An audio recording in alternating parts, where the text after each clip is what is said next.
Welcome back to the Stephen A. Smith Show. Before I get on out of here, I had to talk about a story that's very, very important.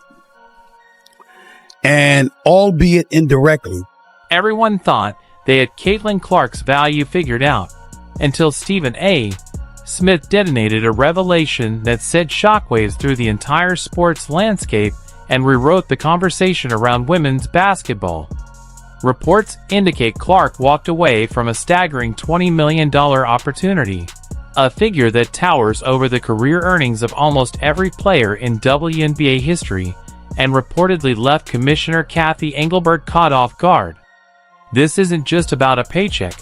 It's about control, influence, and a rookie recognizing that her impact may outweigh the league itself.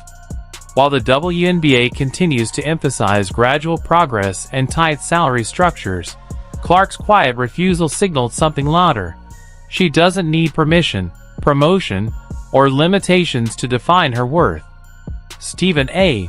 Smith framed it as a blaring alarm the league may have waited too long to answer, proof that the traditional power structure is slipping its grip on the most valuable star it has ever had. To understand why someone would pass on that level of money, you have to look at the underlying frustrations that have marked her first professional season.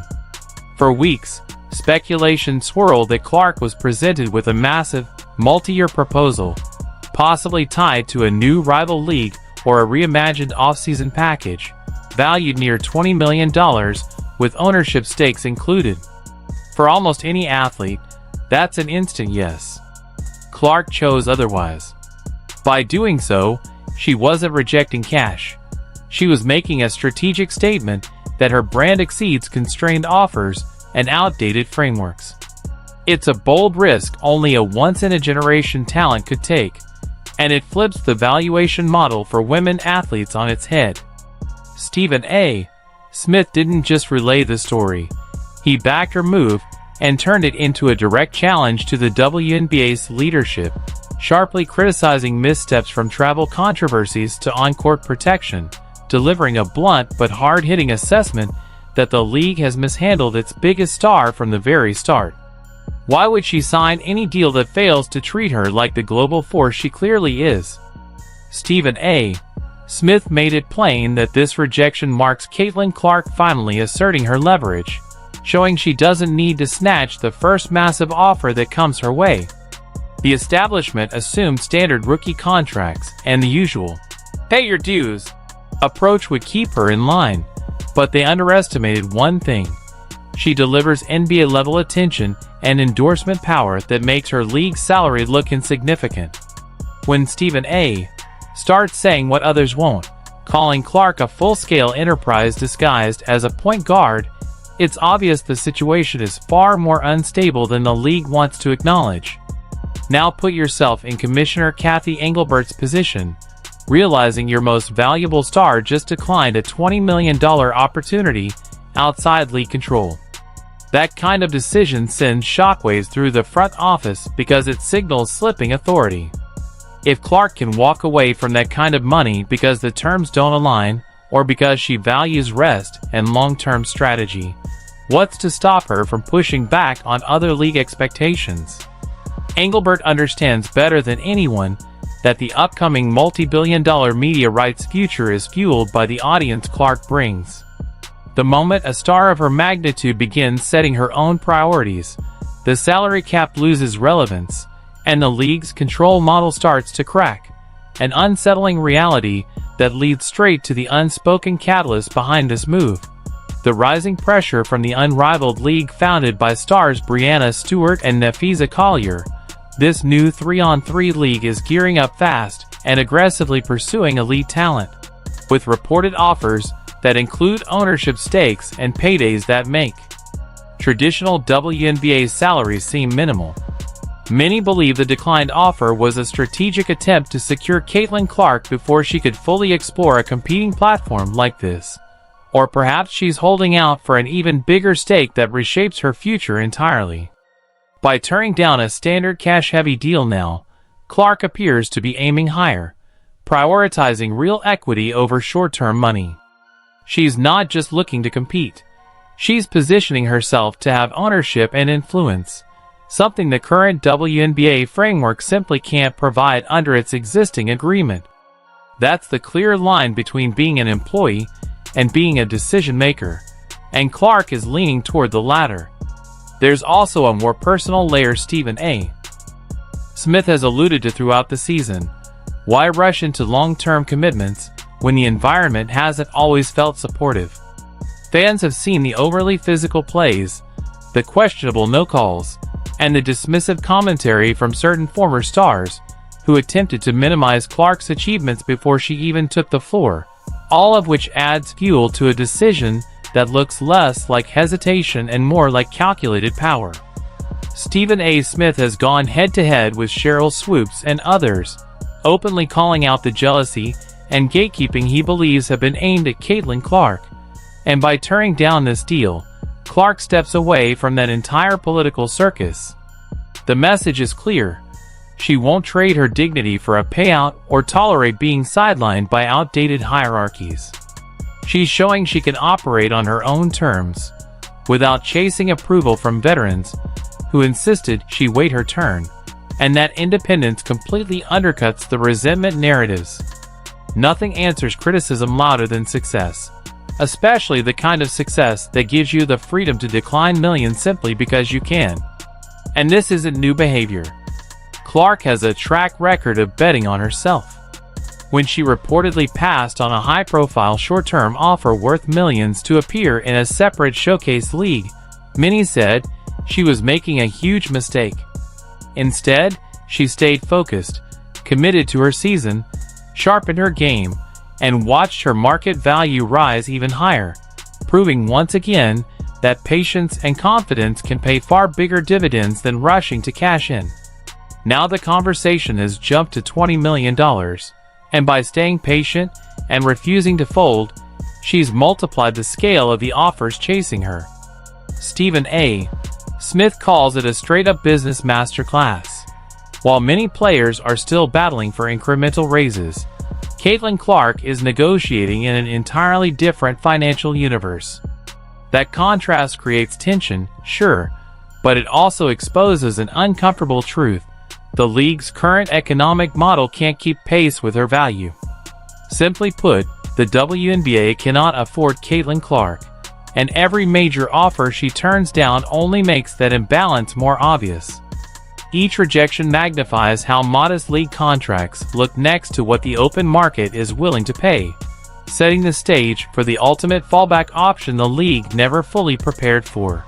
Nike is the real trump card here. With a reported $28 million signature shoe deal already in place, plus major partnerships with brands like Gatorade, State Farm, and Wilson, Caitlin Clark is no longer negotiating from need. She's negotiating from freedom. That Nike deal gives her complete financial security, the kind that lets you walk away from $20 million if the situation doesn't feel right, because the foundation is already set for decades. Stephen A. Smith nailed it when he said Clark isn't just a player anymore. She's a self-contained economy. The league needs her far more than she needs the league, and this rejection proves she understands that leverage has fully flipped. Traditionally, leagues hold power because players depend on the paycheck. Here, the paycheck doesn't dictate her choices. That reality is exactly what keeps Commissioner Kathy Engelbert uneasy. The WNBA was built on a system where players relied on league salaries and overseas seasons to stay afloat, and Clark shatters that model entirely. If she chooses rest over an off-season grind, the league loses momentum. If she prioritizes independent showcases or selective appearances, the league loses its centerpiece. One player now controls the spotlight, the audience, and the timing, and that shift changes everything. The $20 million rejection sends a clear message that Caitlin Clark is choosing longevity, control, and brand power over quick money, and that kind of discipline rattles a league eager to capitalize on her spotlight immediately. Stephen A. Smith has consistently pointed to the resentment simmering beneath the surface, arguing that fame, endorsements, and visibility have created a sharp divide that some simply aren't prepared to handle. When a rookie can confidently pass on 8 figures while longtime veterans are still battling for modest contracts, friction is inevitable, and Smith believes that imbalance explains much of the excessive physical play and underlying hostility seen all season. But instead of shrinking herself to fit an outdated system, Clark is breaking it wide open, exposing the uncomfortable truth that the revenue exists. It's just not being captured or distributed effectively. By saying no, she forces a bigger question. Why can outside entities generate massive value around one player, while the league struggles to do the same for its roster? That question becomes even more pressing when you look at the unrivaled league and similar ventures promising equity and ownership, a model that represents real security and influence for players. If the rumored $20 million offer was connected to that movement, and she still declined, it suggests something even more ambitious, either building her own platform or waiting for a full reset of the league's rules, so she can help reshape the future on her terms. Stephen A.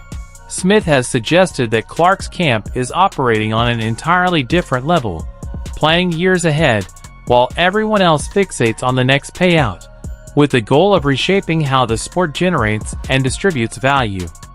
They're willing to pass on a massive offer today if it means securing real influence and a larger share of the future tomorrow.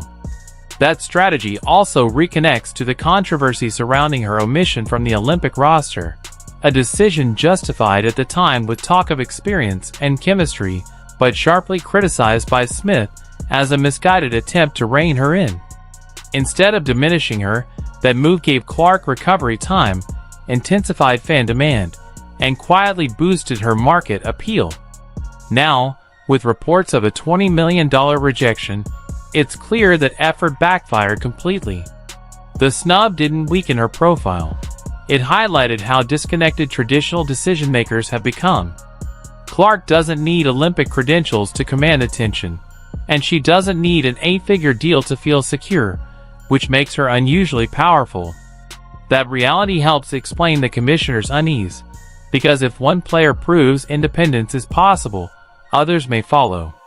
With emerging stars also gaining visibility and endorsements, the balance of power is shifting, and the system itself is starting to feel the pressure. If elite players start realizing they can earn more through digital platforms or selective private competitions than by enduring a relentless WNBA grind of tight travel and back-to-back games, the league's foundation starts to wobble.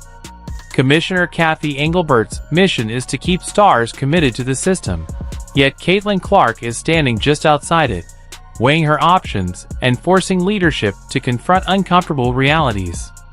Stephen A. Smith is simply documenting that tension in real time.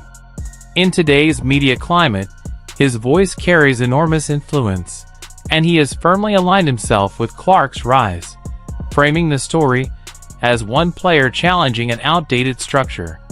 He's openly criticized coverage that prioritizes protecting veteran sensibilities over confronting hard truths. And by spotlighting the reported $20 million rejection, he's validating fans who believe Clark's value is being capped by the league itself. The contrast he draws is striking. An athlete reportedly worth 8 figures operating in a system that pays a fraction of that. And it fuels engagement by casting Clark as both challenger and champion. And beyond money, the friction is about attention. Longtime players built the league with dedication and sacrifice, often without spotlight or reward, and now a new star is commanding global focus, intensifying emotions, and accelerating a reckoning the sport can no longer postpone. Then a rookie steps in, and suddenly 8-figure offers are on the table, and it's only human for that to stir uncomfortable feelings. But Stephen A. Smith's warning is clear. Jealousy can't be allowed to sabotage the league's most valuable asset. By spotlighting the rejected deal, he's sending a message to leadership that continuing to treat Clark like just another name on the roster, while ignoring the growing tension around her, is a dangerous gamble. She has options: global opportunities, independent ventures, or simply building her brand without stepping on the court at all, and the league should recognize how fortunate it is that she's even participating. The architects behind the unrivaled league understand this reality, which is why the offers are so aggressive. Securing Clark would instantly legitimize their platform. Yet by saying no, she preserves intrigue. Is she committed to the WNBA, planning something disruptive, or simply protecting her energy? That uncertainty keeps the spotlight burning. Each day without a signature increases pressure on the league, forcing executives to confront how much of their current momentum rests on one player. Stephen A. thrives on that tension because it reveals how delicate the league's rise really is, and why the stakes around her next move couldn't be higher. Especially given the precise timing of when this story is surfacing. The timing couldn't be more disruptive, landing just as the WNBA is celebrating momentum and pitching stability, only to have headlines hijacked by its biggest star reportedly turning down $20 million, pulling attention away from playoffs and championships and straight back to the business of Caitlin Clark. Traditionalists may bristle at the shift away from pure basketball, but modern fans thrive on the high-stakes drama, and Stephen A. Smith understands that contracts, conflict, and leverage move the needle more than box scores ever will. By pushing this story, he keeps Clark front and center even when she's not on the floor, reinforcing the reality that the entire ecosystem now orbits around her. There's a bigger lesson here that stretches beyond the game: knowing your value and refusing to be rushed into decisions that don't serve the long view. Clark isn't reacting emotionally or thinking small. She's operating with executive discipline, refusing to let short-term pressure dictate long-term outcomes. That's the kind of mindset Stephen A. respects most, not just getting paid, but having the confidence to walk away from money when the vision is bigger. Clark's play isn't about a quick payout. It's about reshaping the future of women's sports itself. So when she turns down $20 million, Stephen A. doesn't sound surprised, he sounds vindicated, and the league is left searching for answers, because this was never just about a contract in the first place. This isn't just a headline. It's a turning point in women's sports, with Caitlin Clark tearing up the old rulebook and proving that elite talent paired with undeniable market power can overwhelm legacy systems of control. The commissioner's shock makes sense, because for the first time, the league isn't holding the leverage, the player is. If she's comfortable turning down $20 million right now, it forces an uncomfortable question about what happens when her rookie deal ends and the real decisions begin. What we may be witnessing is the early fracture of the WNBA's long-standing grip on top-tier talent, as power shifts decisively toward the players, and more specifically, toward one transcendent star. The ripple effects won't fade quickly. They'll reshape negotiations, expectations, and the future structure of the league itself. The real question isn't whether Clark will eventually secure an even bigger payday. It's whether the WNBA will still look the same by the time she chooses to collect it. And for Stephen A. Smith, that looming uncertainty is the ultimate story to tell.